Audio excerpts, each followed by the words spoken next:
Jadi Umar bin Khattab kalau mau nunjuk satu gubernur di satu wilayah, tanya Hudzaifah dulu. Setelah penobatan gubernur-gubernur ini, pernah satu kali Umar tanya, hai Hudzaifah, ada enggak di antara gubernur saya munafik? Hidup dari zaman Nabi, tapi munafik yang benar. Kata Hudzaifah, ada satu orang. Artinya Hudzaifah radhiyallahu anhu mengetahui semuanya, tidak terkecuali. Dan saking cerdasnya, hafalannya kuat sampai beliau tahu satu persatu kejadian. Bahkan sebagian ulama hadis mengatakan, beliau mengetahui kapan terjadi, waktunya. Fitnah ini dulu, baru fitnah ini, bagaimana prosesi terjadi, bagaimana keluar dari fitnah itu, ya, berapa besar efeknya, nanti fitnah yang keluar datang, dan seterusnya. Tiba-tiba kaki Nabi SAW tersentuh di kaki saya. Lalu Nabi tanya, man, siapa ini? Kata Hudzaifah ya Rasulullah. Kata Nabi SAW, kum ya Hudzaifah. Berdiri kau sekarang, kau yang tugas gitu.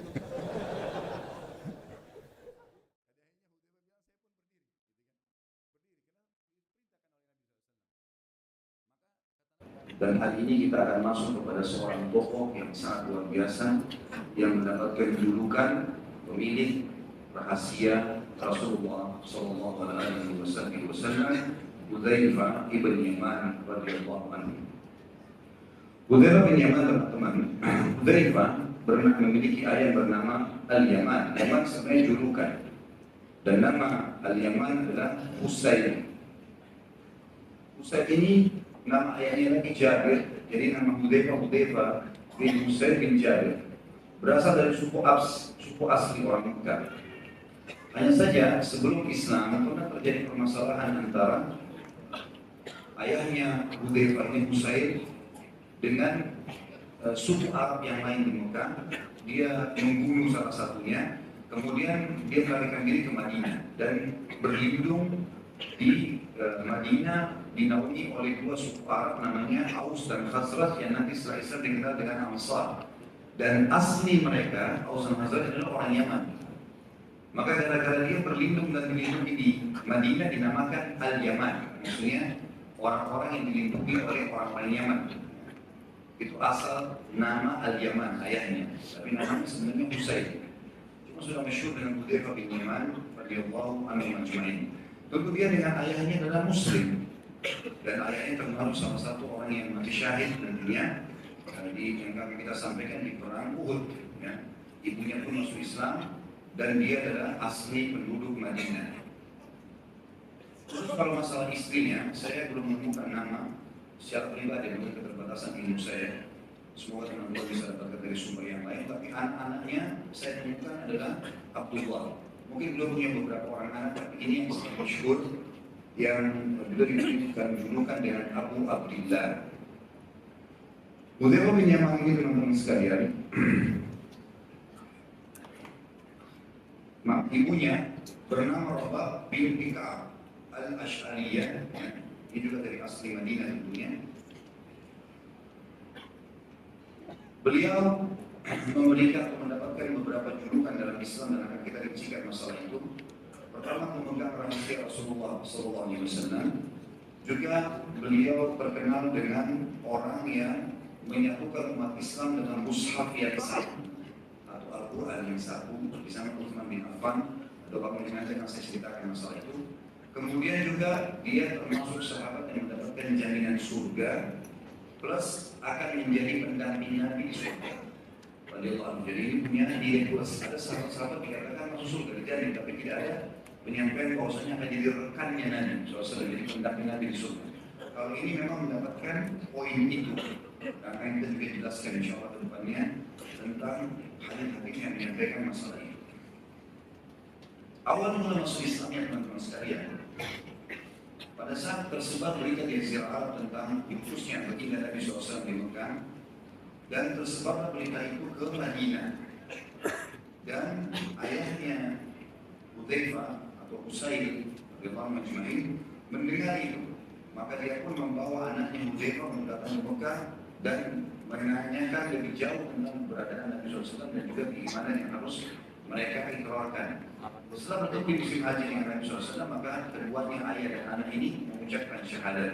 Dan pada saat pulang ke Madinah, sekeluarga semuanya, ibunya, adik-adiknya, semuanya masuk dalam Islam.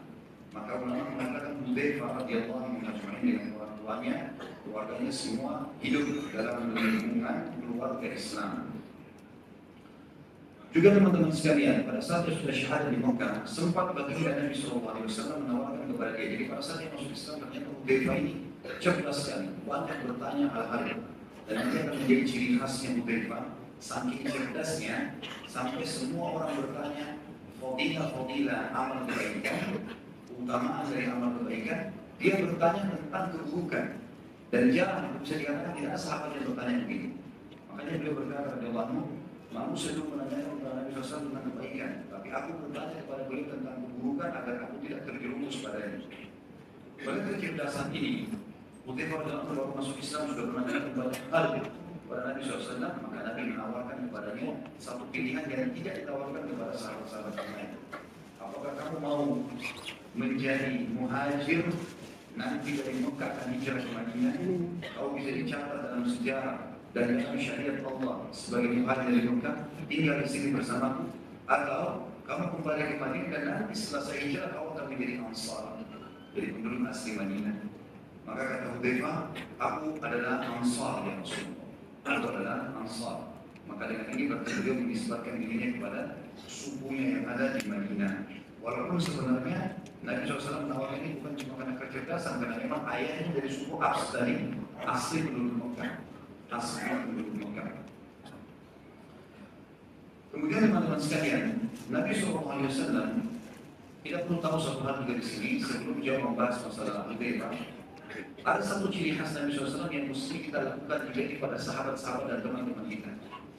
Beliau jadi sekali memilih teman-temannya dan memberikan posisi sesuai dengan keterampilan yang dimiliki. Jadi kadang-kadang kita punya teman banyak, potensinya kita tidak maksimalkan. Sebenarnya bisa kita maksimalkan potensi. Itu bukan kita menulis sama mereka, enggak. Tapi meletakkan mereka pada potensi mereka itu penting sekali. Nah, ini yang sering Nabi SAW lakukan. Jadi misalnya ada sahabat yang mahir dalam memimpin peperangan, maka bagi Nabi SAW suruh dia memimpin peperangan. Seperti kasus Amr bin As, walaupun baru masuk Islam, tapi keterampilannya dalam memimpin peperangan disuruh pimpin. Yang pernah saya ceritakan kisahnya sampai Abu Bakar, Umar, Utsman, Ali, Talha, Zubair, sahabat-sahabat yang senior ikut dalam pasukannya Amr bin As dan baru 3 bulan masuk Islam dan menang dalam peperangan. Nabi SAW juga pernah menunjuk Usama bin Zaid. Umurnya 17 tahun waktu itu. Disuruh memimpin pasukan di akhir hidup Nabi SAW. Padahal dalam pasukan ada Abu Bakar, ada Umar, ada sahabat-sahabat Nabi yang lain. Berarti beliau posisikan di sini sesuai dengan keterampilan, bukan masalah senioritas. Di Indonesia ini ada masalah kita sedikit. Senioritas ini sangat didahulukan. Walaupun salah. Mungkin teman-teman tidak asing karyawan di kampus, walaupun dia tidak tahu atau mungkin ada kita pernah dengar ada kegiatan ospek misalnya ya, sering mengumpul yang senior, mengumpul yang juniornya segala macam, memerintahkan hal yang negatif. Ini semua teman-teman sekalian keliru ini ya, keliru ini. Tentu saya bicara secara global, bukan bicara secara khusus ya, tidak menyebutkan satu lembaga, tapi di sini kita bicara masalah global. Bahwasanya memang teman-teman sekalian perlu digarisbawahi kalau semua itu ya. Jadi Nabi SAW sangat jeli dalam meletakkan dan memaksimalkan potensi yang ada di kalangan sahabatnya.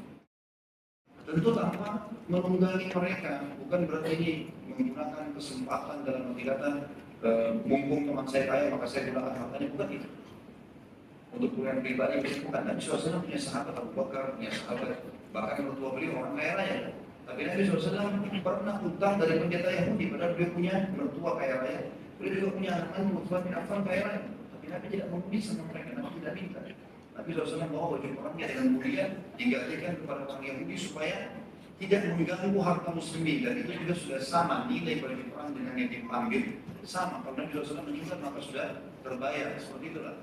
Jadi di sini bukan maksudnya menunggangi potensi yang ada supaya kita itu hidup mewah sendiri, bukan itu yang dimaksud. Dari sini adalah bagaimana meletakkan mereka pada posisinya. Sama dari kasus-kasus yang dipimpin perang ya. Sama juga muadzin, Nabi SAW tidak pilih sembarangan orang. Waktu pertama lafaz adzan diajarkan, ya, yang mimpi itu sebenarnya ada seorang sahabat mimpi mendengarkan suara azan, lalu dia datang kepada Nabi SAW mengatakan, ya Rasulullah. Itu kan Nabi bilang, coba cari sebuah tanda yang bisa membuat kita semua kumpul untuk sholat. Maka sempat ada ide mendatangkan lonceng seperti orang-orang Nasrani gitu kan. Tapi sahabat ini mimpi, dalam mimpinya dia lihat ada orang bawa lonceng, kemudian orang itu ditanya oleh sahabat ini, apakah kau ingin menjual lonceng itu? Kata orang itu, untuk apa? Dia bilang untuk panggilan sholat kami. Kata orang itu dalam mimpinya, ya, maukah saya tunjukkan kamu sesuatu yang lebih baik daripada lonceng ini? Kata sahabat ini, tentu saja. Lalu diajarkan lafaz azan, Allahu Akbar, Allahu Akbar, Allahu Akbar, la ilaha illallah, dan seterusnya. Setelah itu dia datang ke masjid Nabi SAW mengatakan, ya Rasulullah, ini tidur siang waktu itu, Kailula. Maka dia pun datang kepada Nabi SAW mengatakan, ya Rasulullah, saya mimpi seperti ini.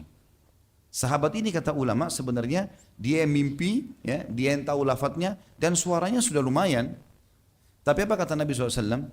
Ajarkan apa yang kau lihat, itu mimpi bagus. Tunjuk dari Allah, yang datang dalam mimpi itu malaikat.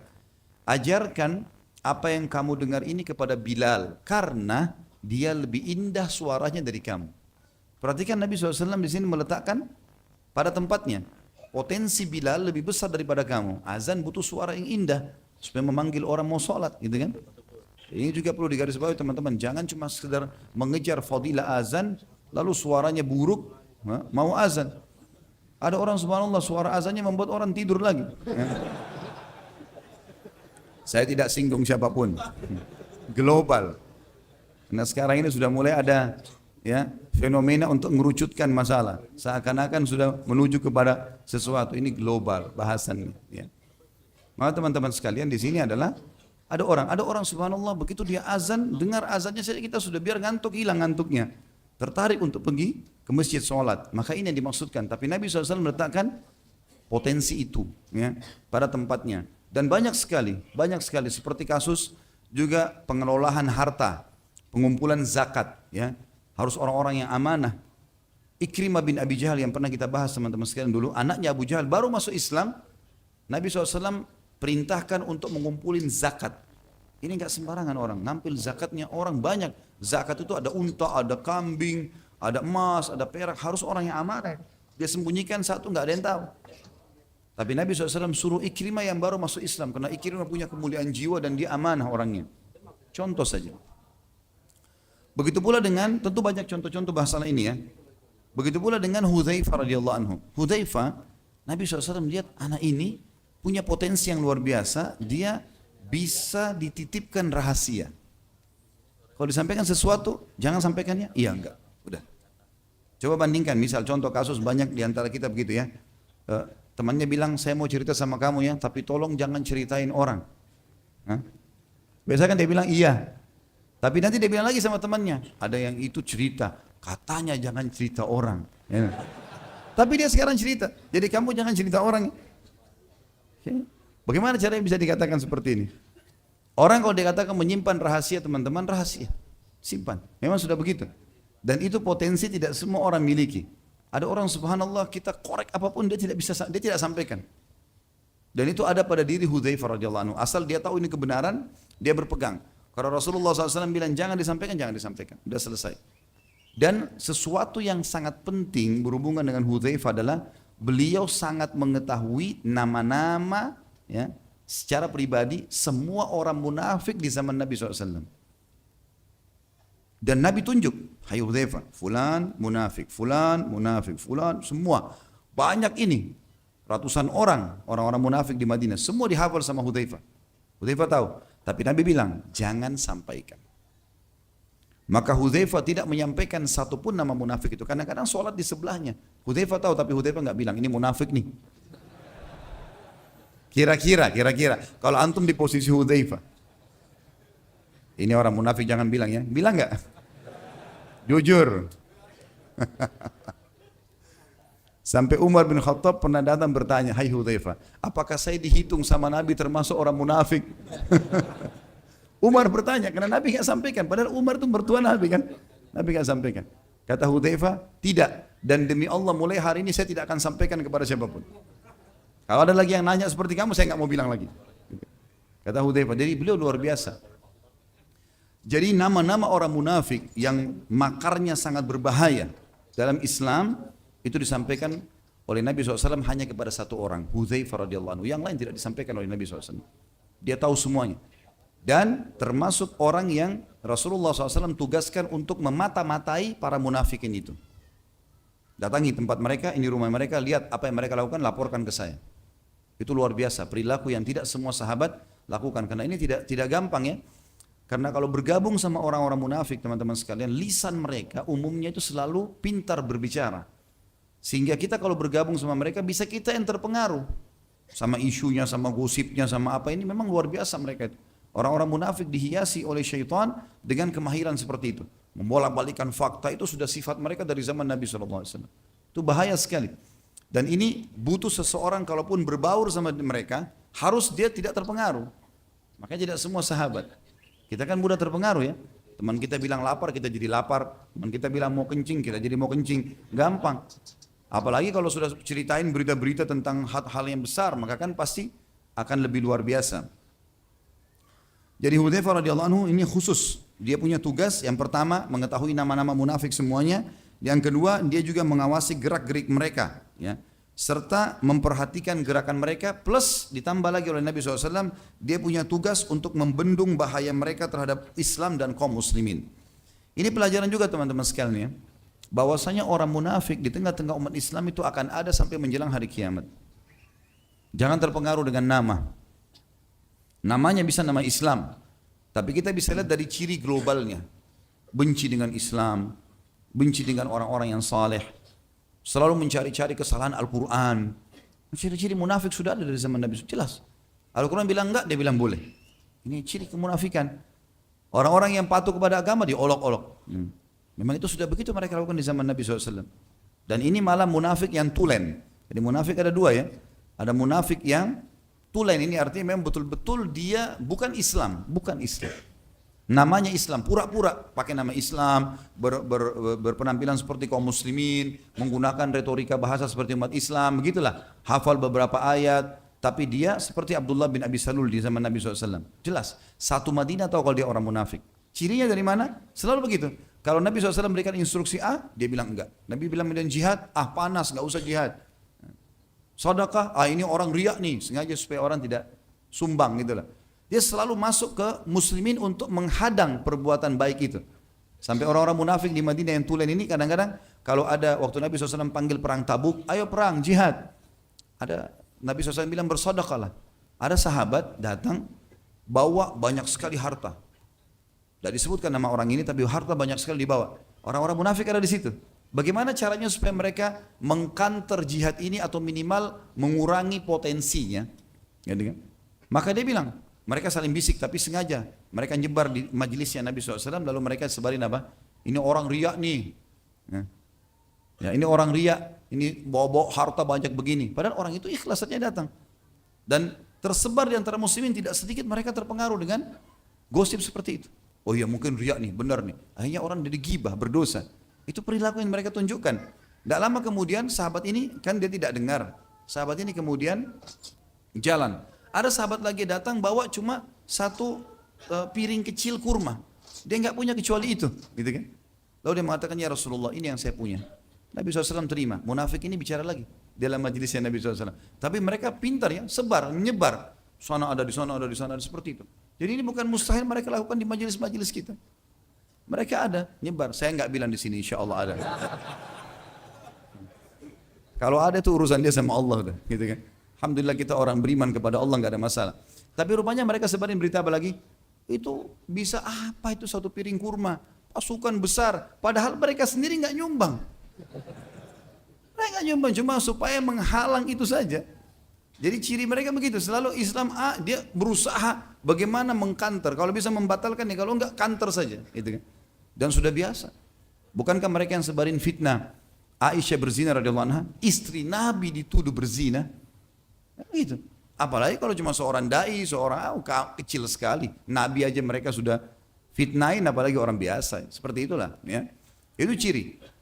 Dan ini ada teman-teman di tengah-tengah kaum muslimin. Kita harus berhati-hati dari orang-orang munafik, karena orang munafik lebih berat daripada orang kafir. Orang kafir jelas-jelas kekafirannya. Kita tahu kafir, ini enggak. Berwajah kita, berbicara dengan bahasa kita, gitu kan. Tapi cirinya ada. Ada orang seperti ini, maka kita harus berhati-hati dari mereka. Karena selalu pembicaraannya pasti tertuju kepada masalah menghadang Islam atau mencari celah supaya potensi yang ada itu bisa tertahan. Seperti itulah. Kalau masalah ciri orang munafik yang kalau berbicara dusta, kalau dia berjanji dia pungkiri, kalau ada ini pada seseorang, kalau dia diberikan amanah dia berkhianat, ini ciri-ciri yang bisa membawa kepada munafik yang besar tadi. Jadi munafik yang pertama yang tulen ini yang berbahaya. Kalau orang munafik yang kedua hanya ada ciri kemunafikan padanya, gitu kan? Maka ini mungkin masih bisa dinasihatin, karena semua orang bisa bohong. Nggak mungkin orang bohong lalu kita bilang dia munafik, enggak. Tapi ada padanya sifat kemunafikan. Mungkin dia muslim tapi lemah imannya. Seperti itulah ya. Tapi di sini teman-teman ada informasi penting tentang masalah adanya kemunafikan dan Nabi SAW informasikan itu. Bayangkan pernah terjadi zaman Umar bin Khattab. Umar bin Khattab di zaman khilafahnya itu Hudzaifah masih hidup, gitu kan? Jadi Umar bin Khattab kalau mau nunjuk satu gubernur di satu wilayah, tanya Hudzaifah dulu. Ini yang saya mau tunjuk fulan, munafik bukan? Karena dia tahu, gitu kan? Kebanyakan Hudzaifah tidak jawab. Hudzaifah tidak jawab. Setelah penobatan gubernur-gubernur ini, pernah satu kali Umar tanya, "Hai Hudzaifah, ada enggak di antara gubernur saya munafik? Hidup dari zaman Nabi, tapi munafik yang benar." Kata Hudzaifah, "Ada satu orang." Kata Umar, "Siapa?" Kata Hudzaifah, "Saya tidak mau bilang." Bukan urusan saya untuk menyebutkan namanya. Lalu kata Hudzaifah, Allah memberikan ilham kepada Umar, akhirnya Umar tahu siapa orang itu dan dipecat. Bayangkan Umar bin Khattab kecolongan. Jadi gubernur, karena alimnya kelihatan. Umar kan kasih syarat. Harus alim, faham, hafal Quran, segala macam. Begitu keadaannya itu si munafik tuh. Itu luar biasa, berarti ada di tengah-tengah umat, gitu kan? Jangan terpengaruh dengan penampilan-penampilan saja. Tentu kita bersangka baik dengan muslim yang kita lihat. Tapi kalau ada ciri seperti ini, ada orang menjelaskan hukum agama sudah benar, oh enggak ini, mulai kantor. Ini kalau kebenaran di kantor ini ciri-ciri sudah jelas. Kan gitu. Dan ini penting teman-teman sudah diketahui. Dan penting juga yang lainnya adalah, kalaupun kita tahu orang munafik, pelajaran yang diajarkan baginda Nabi SAW kepada Hudzaifah dan kepada kita semua, bukan untuk diekspos. Walaupun kita tahu, bukan berarti kita ekspos nih munafik nih begini-begini, enggak. Tidak usah kita ekspos. Karena memang Nabi SAW suruh jaga. Padahal waktu itu Nabi kan bisa bilang, ini orang munafik nih semua, si fulan, keluarkan dari Madinah, bisa saja. Bersihkan Madinah dari mereka, tapi enggak.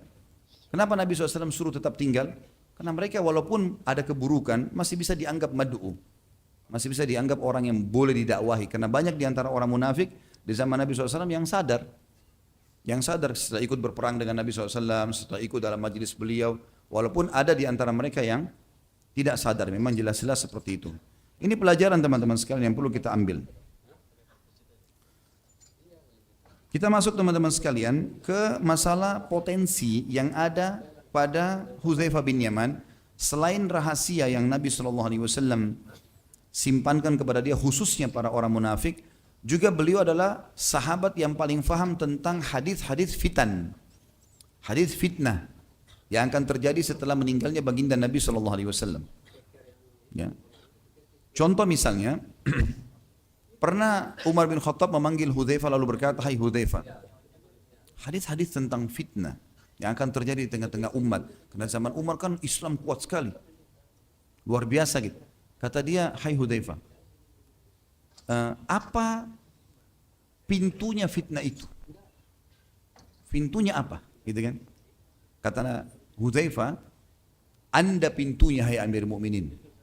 Anda pintunya." Lalu kata Umar, "Pintu itu akan dirusak atau cuma dibuka?" Kata Hudzaifah, "Akan dirusak." Kata Umar, "Kalau begitu tidak akan pernah bisa diperbaiki." Waktu itu banyak orang dengar tapi nggak faham pembicaraan dua orang ini. Sekarang setelah berkembang waktu segala macam, ulama banyak yang menanggapi ternyata Allah membukakan kepada kita apa maksud dua orang sahabat berbicara ini. Umar bin Khattab tanya, fitnah-fitnah yang Nabi bilang muslimin akan saling membunuh, banyak korban, apalah segala macam, tanda-tanda kiamat akan keluar. Itu kapan mulai terjadi? Pertanyaan Umar, siapa pintunya atau di mana pintunya? Maksudnya kapan dia mulai terjadi? Kata Hudzaifah, Anda pintunya. Maksudnya selama Anda hidup nggak ada fitnah itu. Berarti Umar pintunya radhiyallahu anhu. Memang di zaman Umar nggak ada. Orang kalau ketahuan salah dihukum berat. Nggak ada main-main zaman Umar gitu kan. Memang tegas. Sampai kata Nabi SAW, saya melihat syaitan jin dan syaitan manusia lari dari Umar. Jadi manusia pun tidak berani. Yang syaitan-syaitannya manusia lari semua dari Umar gitu kan. Maka pertanyaan Umar yang mengatakan apakah pintunya dirusak atau dibuka? Pertanyaan ini maksudnya apa? Apakah nanti saya dibunuh atau enggak? Karena kalau dirusak mesti dibunuh. Saya mati nanti dibunuh atau itu hanya sekedar karena saya mati biasa kemudian lalu fitnah itu mulai terjadi? Kata Hudzaifah, dirusak. Maksudnya Anda dibunuh.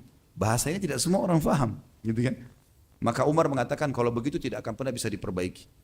Kalau betul-betul saya mati dibunuh nanti, ya, maka tidak bisa diperbaiki lagi fitnah itu. Karena khalifah sudah dibunuh, sahabat Nabi, mertua Nabi, orang yang terkenal dengan potensi yang luar biasa dalam Islam, itu dibunuh. Seperti itulah teman-teman sekalian.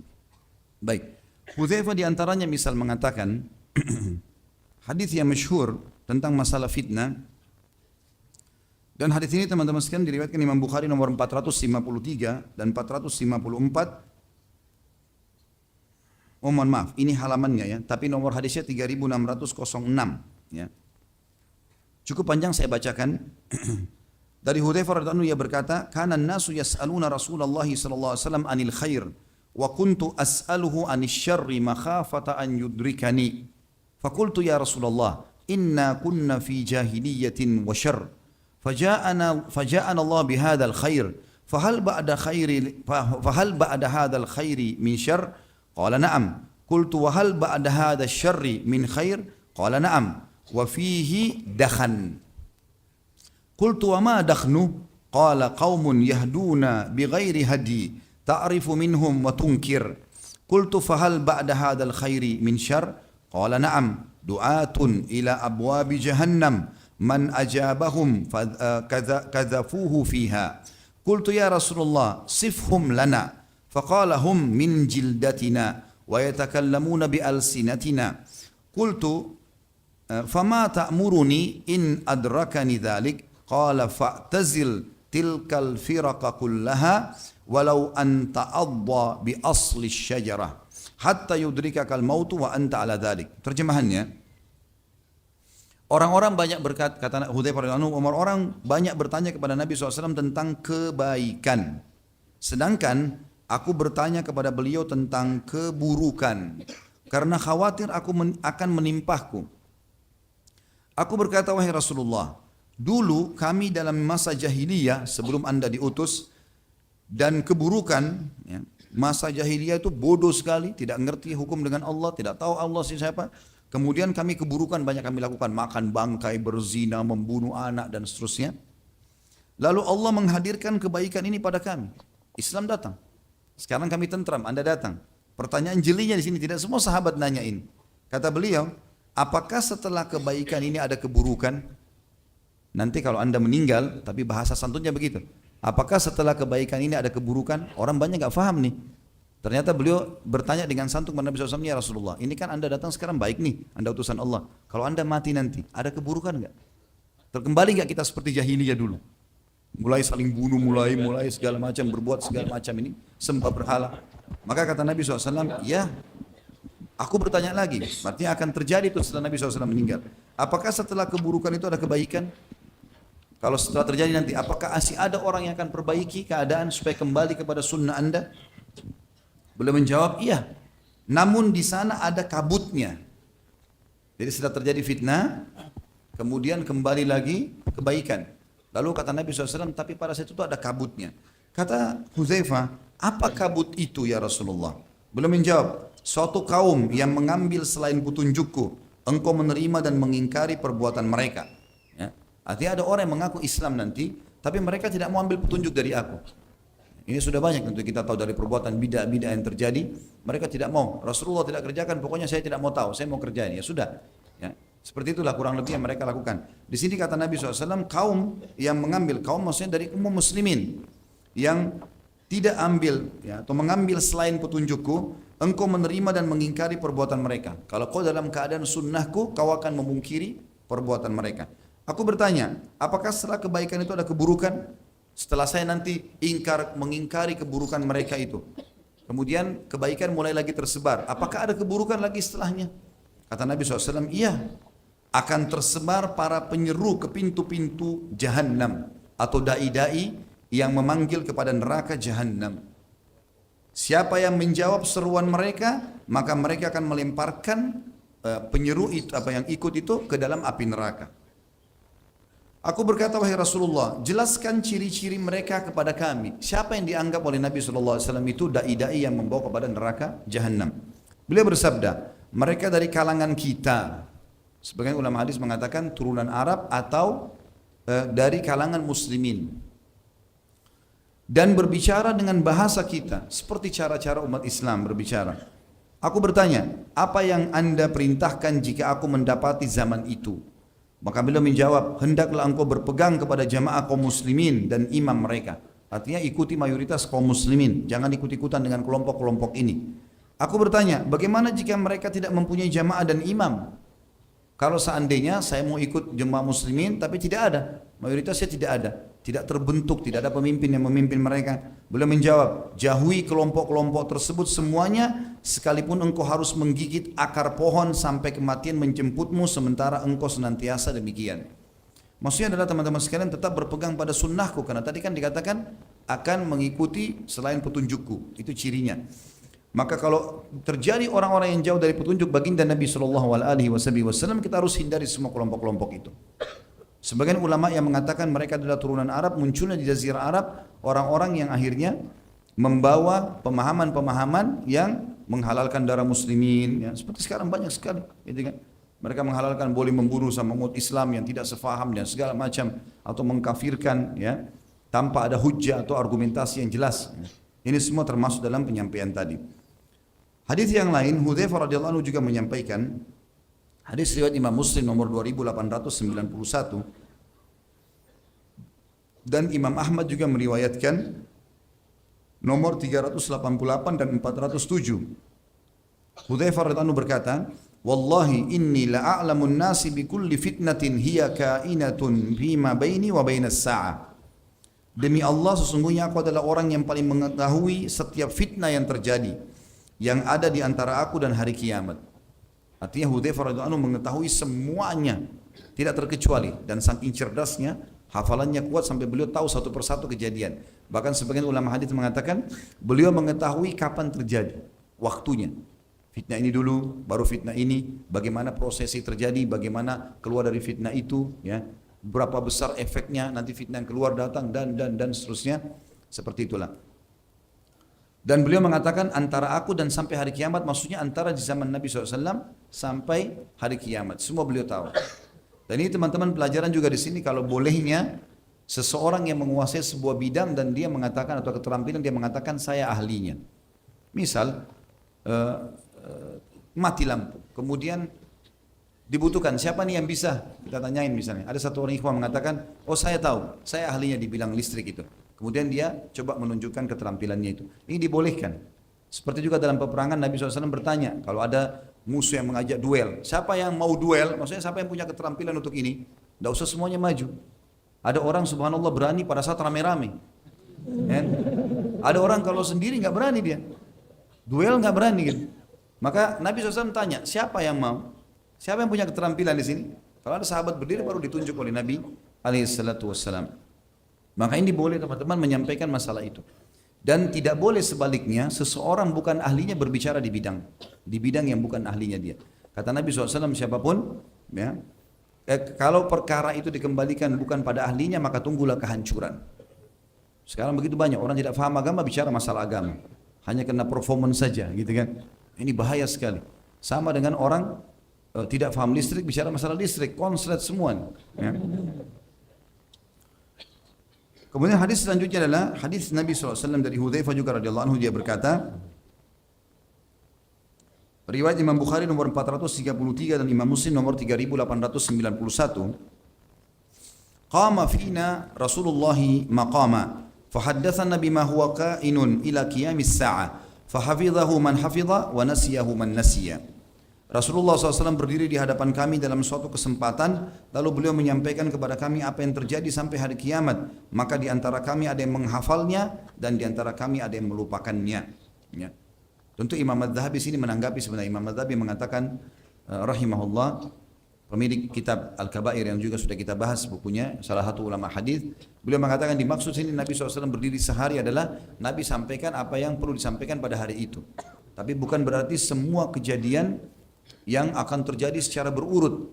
Kalau yang berurut ini Nabi SAW sampaikan khusus kepada Hudzaifah bin Yaman radhiyallahu anhum ajma'in. Dalam riwayat lain dari Za'zan ya, rahimahullah salah satu tabi'in bahwasanya Ali bin Abi Thalib ditanya tentang Hudzaifah radhiyallahu anhu, maka dia berkata, dia mengetahui orang-orang munafik dan bertanyalah kepadanya tentang perkara-perkara sulit karena jika kalian bertanya kepadanya niscaya kalian akan mendapatinya sebagai orang yang berilmu. Ini kedudukan orang yang berilmu teman-teman sekalian ya. Yang punya potensi kecerdasan ini penting diarahkan kepada agama. Hafal, belajar, ajarkan kepada umat ini, selamatkan umat dari masalah-masalah yang berbahaya. Kemudian Hudzaifah coba memberikan gambaran kepada kita juga pada saat ditanya satu waktu. Ini semua berhubungan dengan fitnah ya. Tapi ini khusus hadis tentang masalah munafik.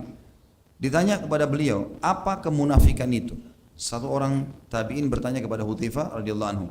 Maka beliau mengatakan, engkau mengaku Islam tapi engkau tidak mengamalkannya. Ini menurut Hudzaifah. Ini definisi yang pekah sekali ya. Engkau mengaku Islam tapi engkau tidak mengamalkannya. Muslim tapi tidak sholat. Muslim tapi tidak puasa. Muslim tapi masih melanggar buat-buat dosa. Ini beliau menganggap ini adalah munafik. Dan kita sudah tahu orang yang paling kenal munafik siapa? Hudzaifah. Berarti ini definisi yang sangat luar biasa dan kuat untuk dijadikan sebagai referensi tentunya.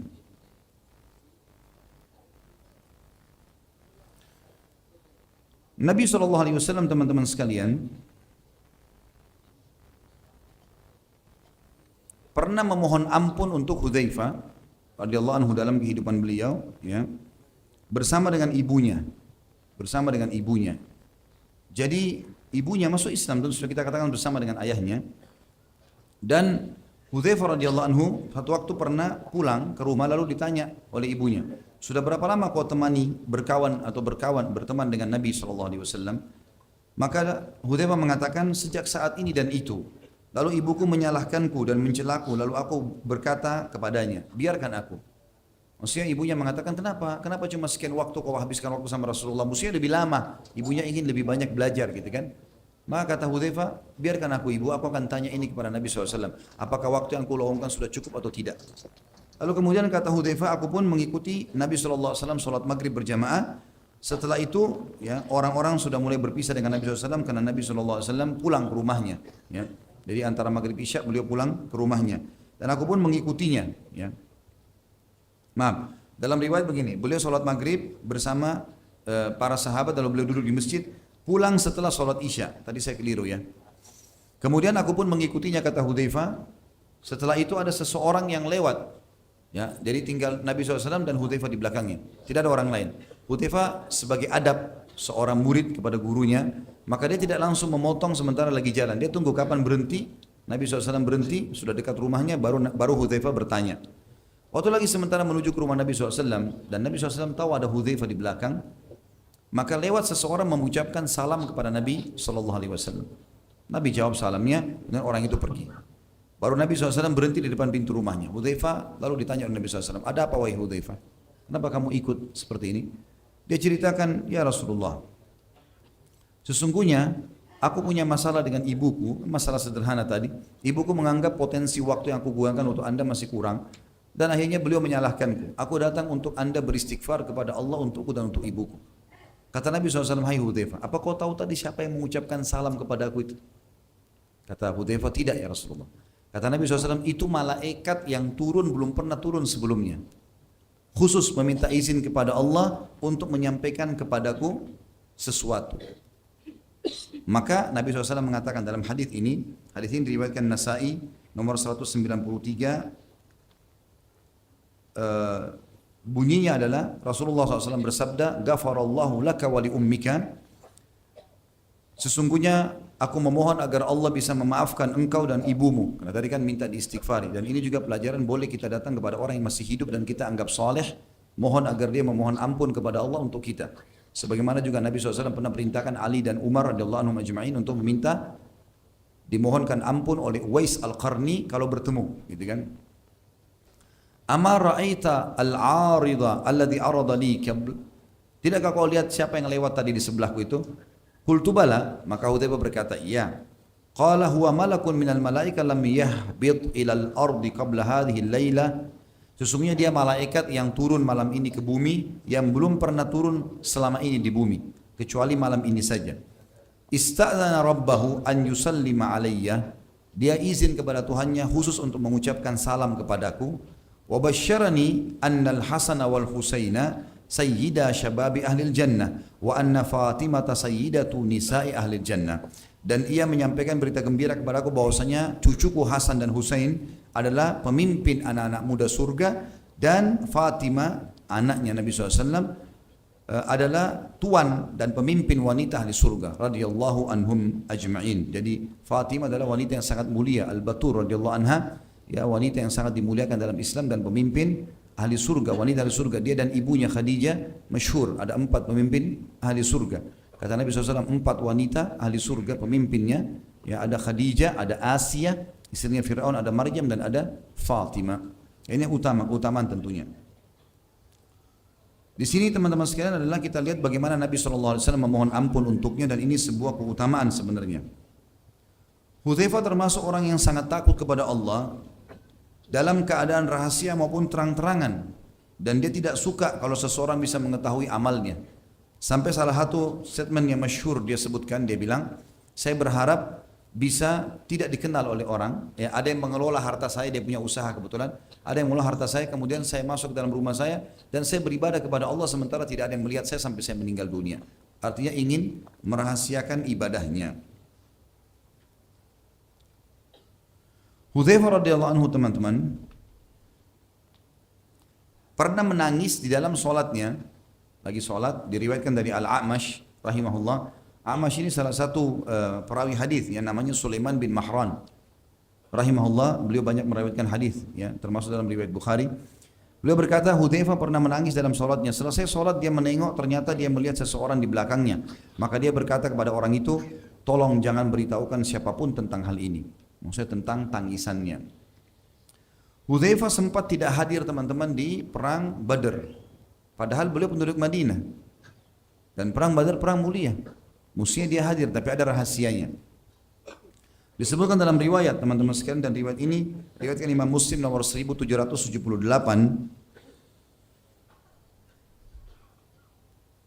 Hudzaifah sendiri menjawab pertanyaan pada saat kita bertanya, kalau kemudian kita bertanya kenapa tidak hadir di Badar, dia mengatakan, tidak ada yang menghalangiku untuk ikut dalam perang Badar kecuali bahwa aku keluar bersama ayahku satu waktu, lalu orang-orang kafir Quraisy menangkap kami. Mereka berkata, kalian ingin pergi ke Muhammad? Maka kami menjawab, kami hanya ingin ke Madinah. Maka mereka mengambil janji kami bahwa kami ingin Madinah dan tidak berperang bersama Nabi SAW. Kemudian aku mengatakan hal itu kepada Nabi SAW. Waktu saat tiba di Madinah, ternyata Nabi lagi bentuk pasukan untuk pergi menyerang kafilah Quraisy. Maka aku sampaikan kepada Nabi SAW, ya Rasulullah, tadi di jalan kami ketemu dengan Quraisy, kami ditawan dan kami diminta janji untuk tidak ikut berperang bersama anda. Maka apa kata Nabi SAW? Nafi bi ahdihim wa nasta'inu billahi alaihim. Penuhi perjanjianmu dengan mereka dan kita meminta pertolongan kepada Allah atas mereka. Ini menandakan teman-teman pentingnya menjalankan dan memenuhi janji dalam Islam walaupun sama orang kafir. Hudzaifah radhiyallahu anhu hadir di dalam perang Uhud, ya. Ini dihadiri oleh beliau. Dan pada saat itu terjadi sesuatu yang sangat besar, yaitu terbunuhnya ayahnya Husail bin Jabir radhiyallahu anhu ajma'in, ya. Tapi matinya itu terbunuh oleh pedang muslimin secara tidak sengaja. Jadi ceritanya begini, Husail bin Jabir ini ayahnya Hudzaifah sudah sangat tua. Dia sama temannya namanya Thabit bin Waqs. Thabit bin Waqs ini sama Husail bin Jabir, dua-duanya orang tua sekali. Makanya waktu Nabi SAW pergi perang Uhud, maka tradisi Nabi SAW, perempuan, anak-anak gitu kan, itu kalau pasukan lagi keluar, supaya Madinah kalau diserang karena pasukan lagi kosong, itu mereka bisa aman ditaruh di sebuah benteng yang paling kokoh. Di situ ditaruh beberapa orang yang membela lah, tapi orang tua, perempuan, anak-anak semua di situ sama harta-harta muslimin, sampai pasukan muslimin pulang dari peperangan. Termasuk Husail bin Jabir dan Thabit bin Waqs ini. Husain ini adalah ayahnya Hudzaifah, masuk dalam benteng, gitu. Masuk dalam benteng. Waktu mereka lagi duduk berdua ngobrol, terus tiba-tiba Husain bilang sama sahabatnya Thabit, umur kita tinggal berapa nih? Kita udah tua begini, gitu kan? Memang sudah tua, karena tua jadi tidak diajak berperang di Uhud oleh Nabi SAW. Kita sudah tua nih. Umur kita sisa berapa? Kalau kita tinggal di sini lalu kita mati di benteng, sungguh ini tidak ada nilainya. Lebih baik sekarang kamu sama saya ambil pedang, kita susul Nabi SAW ke Uhud. Sabit bilang, baiklah kalau gitu. Umur mereka waktu itu sudah 70 tahunan sekian ya. Ayo kalau gitu, sama-sama pakai baju perang, ambil pedang. 70 tahun ya muslimin, ya. Ini pergi berperang. Maka mereka jalan berdua. Karena pasukan muslimin waktu lagi diatur di kancah Uhud oleh Nabi SAW, sahabat saling tahu siapa yang pergi. Walaupun jumlahnya banyak. Sudah lihat wajah, oh ini sama kalau kita sholat di masjid. Ya, orang sholat kita tahu yang saf di sana, orang lihat sebentar kita sudah tahu siapa di saf, kurang lebih ya secara umum. Jadi kalau ada orang baru datang, kita kalau tidak sempat lihat kita nggak tahu. Nah, dua sahabat ini waktu masuk perang lagi berkecamuk. Jadi muslimin tidak tahu ini pasukan kafir atau pasukan muslim. Gitu kan? Si Thabit terbunuh di tangan orang-orang Quraisy, mati syahid. Tapi Husail enggak. Ya, terbunuh di tangan muslimin. Jadi muslimin tidak tahu, dikira orang kafir, lalu ditebaslah. Waktu pas diserang oleh kaum muslimin, Hudzaifah sempat bilang, ayahku hai muslimin, ayahku, gitu kan. Tapi sudah terlanjur terbunuh, ya, terlanjur terbunuh karena mereka tidak tahu. Maka para sahabat yang sempat mengarahkan pedangnya mengatakan, demi Allah kami enggak mengenal ayahmu. Karena tadinya dia ikut perang, dia di benteng kan gitu. Tiba-tiba muncul di kancah peperangan, kita enggak tahu. Ditanyakanlah kasus ini kepada baginda Nabi SAW, maka Nabi SAW menyatakan kalau Husail mati syahid. Husail mati syahid radhiyallahu anhu. Ini satu hal yang luar biasa ini. Berarti teman-teman sekalian, kalau orang sudah niat ikhlas keluar ingin berjihad dan terbunuh oleh musuh, kalau dia ikhlas mati syahid. Kalau dia terbunuh misal tidak sengaja, orang lagi muslimin lagi menyerang, apalagi sekarang dengan senjata-senjata yang mutakhir ini, gitu kan? Mungkin peluru itu menyasar, mungkin kena. Mungkin yang bunuh kita adalah pelurunya muslim, kita tidak tahu. Mungkin ada teman dari belakang cukup jauh lalu meleset peluru tersebut bukan ke musuh ke kita. Kalau ini memang tidak disengaja, kita yang mati syahid kalau sudah di medan perang asal ikhlas, yang membunuh tidak dihukum. Ini hukum syar'i. Dia tidak sengaja, kecuali dia sengaja membunuh seorang muslim. Ada kejadian lain teman-teman sekalian dalam masalah kiprah Hudzaifah dalam kancah peperangan, yaitu di perang Khandaq, ya, atau perang Ahzab. Sudah sering kita ceritakan peperangan ini teman-teman sekalian, tapi ada kisah yang unik di sini. Jadi setelah 45 hari dikepung Madinah oleh orang-orang Quraisy dan pasukan Ahzab. Ahzab kan jamak daripada hizib, yang berarti kelompok. Karena banyaknya suku-suku Arab dan orang Yahudi bergabung sampai 10.000 pasukan dipimpin oleh Abu Sufyan pada saat itu, maka dinamakan Ahzab. Allah namakan surah Ahzab, surah nomor 33, menceritakan masalah perang Ahzab atau perang Khandaq, parit yang dijelaskan dalam hadis, gitu kan. Kalau perang Ahzab disebutkan dalam Al-Quran, kalau perang Khandaq, istilah Khandaq digunakan di dalam hadis Nabi SAW. Yang jelas teman-teman sekalian, pada saat itu sudah dibuat parit, muslimin berhasil menahan serangan-serangan musuh. Ya, di zaman kisah Ali bin Abi Thalib sudah kita ceritakan, kisah juga Zubair bin Awam sudah kita jelaskan, ya, bagaimana peperangan-peperangan ini terjadi. Juga kisah Jabir bin Abdullah, masalah kisah makanan yang jadi banyak pada saat itu sudah kita pernah jelaskan. Jadi kita masuk ke inti bahasan masalah Hudzaifah saja. Setelah 45 hari mengepung Madinah dan mereka tidak mampu sama sekali untuk masuk, maka ada satu orang pemimpin Quraisy namanya Naim bin Mas'ud. Naim ini entah bagaimana kuasa Allah, dia tadi orang keduanya Abu Sufyan, orang yang paling benci dengan Islam. Dia tiba-tiba memanah ke arah seberang parit muslimin, surat isinya, wahai Muhammad, jemputlah aku karena aku ingin masuk Islam. Maka Nabi SAW bilang kepada para sahabat, turunkan tangga buat dia. Dari tali sama kayu, turunin di parit, dijemput malam hari. Orang-orang Quraisy tidak ada yang tahu, dia sendiri turun. Datang Naim bin Mas'ud, betul-betul dia masuk Islam. Syahadat. Nabi SAW gembira, gitu kan. Ini pimpinan Quraisy. Tidak ada apa-apa nih. Allah SWT utus dia datang. Dan ini sebab kemenangan muslimin di perang Ahzab. Salah satunya. Naim bin Mas'ud ini, radhiyallahu anhu, pada saat sudah masuk Islam, dia mengatakan, hai Muhammad, ya Rasulullah, dia mengatakan setelah masuk Islam. Tadinya sebelum masuk Islam, dia, hai Muhammad, saya mau syahadat. Lalu Nabi SAW syahadatkan. Lalu dia mengatakan, ya Rasulullah, setelah masuk Islam, utus saya, perintahkan apa saja. Apa saja. Ya. Kata Nabi SAW, kau satu orang, hai Naim. Saya nggak tahu harus suruh apa. Tapi kalau kau bisa kacauin mereka, kacauin aja.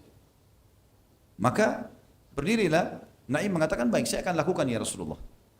Maka dia pun turun, dia langsung keluar. Ini kalau tidak salah pernah saya ceritakan, tapi saya review kembali. Kalau meja ini kita ibaratkan parit, ya, parit yang digali di Madinah, di pojoknya itu ada benteng suku Quraidah, suku orang Yahudi yang berkhianat kepada Nabi SAW. Tadinya punya kesepakatan damai, nggak boleh lolosin pasukan musuh masuk, tapi mereka berkhianat, gitu kan? Mereka mau lolosin masuk pasukan Ahzab. Naim langsung datang ke sana, terus ngobrol, minta izin sama pemimpin Yahudi Quraidah, izinkan saya masuk. Karena dia tahu Naim maksudnya adalah pimpinan orang Quraisy, diizinkan masuk. Dia bilang, saya mau kumpul sama tokoh-tokoh kalian. Ngumpullah dengan tokoh-tokoh orang Yahudi. Lalu kata Naim, hai orang-orang Quraidah, kira-kira, kalau orang-orang Quraisy pulang tinggalin kalian, kalian akan selamat dari serangan Muhammad? Kalian kan sekarang merasa kuat karena ada mereka. Sekarang saya lihat kejenuhan di pasukan Ahzab ini besar sekali, gitu kan? Jadi tujuan Naim ingin mengacaukan mereka, gitu kan? Maka kalau mereka pergi, pasti kalian akan diserang oleh Muhammad dan kalian tidak akan punya potensi untuk melawannya. Lalu kata orang-orang Yahudi, lalu apa saranmu? Kata Naim, saran saya minta 10 orang dari tokoh Quraisy bergabung di pasukan kalian. Supaya kalaupun mereka bosan jenuh, mereka nggak mungkin tinggalkan 10 pimpinannya itu. Hanya untuk bergabung dengan pasukan kalian saja, nggak usah yang lain. Mereka bilang bagus, ide yang bagus. Baiklah. Naim langsung turun dari benteng. Malam itu juga ya. Malam itu. Kemudian dia kumpul kepada pasukan Quraisy. Quraisy secara khusus. Karena pimpinan pasukan Abu Sufyan dari Quraisy. Quraisy itu tuh jumlahnya kalau nggak salah sekitar 4.000 orang. Termasuk yang besar sekali di pasukan Ahzab. Maka berkatalah Naim, hai Quraisy, kalian tahu kan? Sama tadi di Yahudi juga dia bilang itu. Kalian tahu siapa saya? Iya, tahu. Kalian tahu kebencian saya pada Muhammad? Tentu tahu. Kalian tahu ya bagaimana hubungan saya sama Quraidah? Tentu tahu. Bagus sekali hubungannya. Baik, saya melihat Quraidah telah berkhianat. Quraidah telah berkhianat. Dan sebagai bukti, mereka akan meminta 10 orang dari kalian, orang-orang Quraisy, 10 orang untuk dijadikan tebusan kepada Muhammad. Seperti itu. Kata mereka, kalau itu betul terjadi ini pengkhianatan yang besar, gitu kan? Kata orang Quraisy. Tapi Abu Sufyan jeli. Abu Sufyan itu pimpinan mengatakan, sebentar, saya pastikan dulu ke Quraidah. Lalu dia pergi ke sana, minta dibukain pintu gerbang, dibuka. Lalu Abu Sufyan kumpul. Abu Sufyan pakai strategi perang. Dia tidak bertanya, apakah Naim datang segala macam, enggak. Bukan seperti kita kalau ngobrol sama teman, perang beda, gitu kan? Maka dia bilang, hai Yahudi, besok kita akan serang Madinah. Kalian dari benteng kalian, kami dari parit, dari depan parit. Gitu kan? Kata orang-orang Yahudi, hai Abu Sufyan, engkau tahu kalau besok ini hari Sabtu. Hari Sabtu kami nggak berperang, orang Yahudi. Mau Yahudi waktu itu memuliakan hari Sabtu, mereka nggak perang hari Sabtu. Mereka takut kalau lakukan kegiatan yang dilarang hari Sabtu itu mereka duduk di rumah ibadah. Gitu. Sampai mereka pernah memancing, akhirnya Allah kutukkan gitu. Yang terkenal dengan Ashabus Sabt. Ringkas cerita, kata Abu Sufyan, baiklah kalau gitu. Hari Ahadnya, lusanya kita perang, gitu kan? Kata orang Yahudi, boleh saja, tapi dengan syarat, kalian harus berikan 10 pimpinan kalian pada kami, supaya bersama pasukan kami. Kata Abu Sufyan, benar nih Naim, benar nih Naim, gitu kan? Maka Abu Sufyan pulang, malam itu juga pulang, kumpulin orang-orang, gitu kan? Bersamaan detik itu teman-teman sekalian, pas Naim lagi mundur, pulang, wahyu datang kepada Nabi SAW. Kalau Naim berhasil mengacaukan mereka. Lagi dingin, gelap Madinah waktu itu, sudah 45 hari dikepung. Dan perlu kita tahu, hari kemarinnya, hari ke-44, Quraisy menyerang besar-besaran dari pagi sampai maghrib. Sampai para sahabat telat sholat asar. Nabi SAW aja sholat asar di waktu azan maghrib. Pada saat itu karena mereka buat pasukan kudanya itu di bagian depan parit, mukul-mukulin kaki kudanya supaya paritnya runtuh tanah gitu kan, supaya bisa diinjak. Dari belakang itu pasukan pemanah. Dan ini 10.000 orang, banyak sekali. Maka para sahabat tersibukkan sampai Umar mengatakan, ya Rasulullah, sungguh orang-orang kafir ini sudah merepotkan kami. Saya tidak sholat asar kecuali baru saja ini, sebelum azan maghrib. Kata Nabi SAW, hai Umar, saya belum sholat. Baik. Maka Nabi SAW sholat berjamaah dengan sahabat yang belum sholat pada saat itu. Gitu kan? Seperti itulah. Yang jelas Nabi SAW, waktu itu sahabat di malam itu lagi gelap, dingin luar biasa. Dan memang Madinah sangat dingin. Kami pernah rasakan di musim dingin pada saat kuliah di sana. Luar biasa dinginnya, bisa sampai 5, 4 derajat. Dingin sekali. Yang jelas teman-teman sekalian, kata Nabi SAW kepada para sahabat, kan gelap nih. Nabi nggak suruh nyalain obor supaya musuh nggak tahu di mana posisi muslimin. Nabi cuma bilang, siapa yang bisa pergi nyebrang ke sebelah, ya, ke pasukan musuh dan membawakan informasi kepada saya, dan dia akan menjadi rekanku di surga. Bukan cuma masuk surga, jadi partnernya Nabi di surga. Saking dinginnya, gelapnya, takutnya orang-orang, kata Hudzaifah, tidak ada yang bicara. Nggak ada yang bicara, satupun. Nabi ulangi lagi. Siapa yang mendatangkan informasi dari pasukan musuh kepadaku, dia akan jadi rekanku di surga. Nggak ada yang nyaut. 3 kali nggak ada yang nyaut. Ada 2 riwayat. Riwayat pertama, Nabi SAW mengatakan, Hudzaifah berdirilah. Hudzaifah dipanggil. Riwayat kedua, Nabi SAW lalu berjalan di sekitar sahabat. Kata Hudzaifah, waktu itu saya kedinginan, tidak punya penutup badan kecuali selimut istri saya yang kecil. Saya bawa ke tempat parit yang bisa menutupi cuma sampai lutut. Betis saya sampai kaki ini dingin sekali. Gitu kan? Tiba-tiba kaki Nabi SAW tersentuh di kaki saya. Lalu Nabi tanya, man, siapa ini? Kata Hudzaifah, Hudzaifah ya Rasulullah. Kata Nabi SAW, kum ya Hudzaifah. Berdiri kau sekarang, kau yang tugas gitu. Ada akhirnya Hudzaifah bilang, saya pun berdiri, gitu kan? Berdiri, karena diperintahkan oleh Nabi SAW. Maka kata Nabi SAW, pergi ke sana hai Hudzaifah, ambil informasi dari mereka, tapi jangan lakukan apapun kecuali itu saja. Ambil informasi, apakah mereka akan bubar, tidak bubar, itu saja. Pulang ke sini. Jangan perang, jangan membunuh, jangan mengambil apapun. Pokoknya jangan apa-apa. Baiklah. Kata Hudzaifah, demi Allah waktu itu dingin luar biasa.